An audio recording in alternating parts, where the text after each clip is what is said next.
You ask Tiger to solve. This deals with linear equations with one unknown. The final result is x equals 5. Let's solve it step by step. Group all x terms on the left side of the equation. Subtract 2x from both sides. Group like terms. Simplify the arithmetic. Group like terms. Simplify the arithmetic.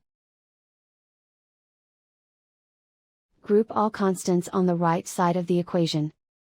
Add 15 to both sides. Simplify the arithmetic.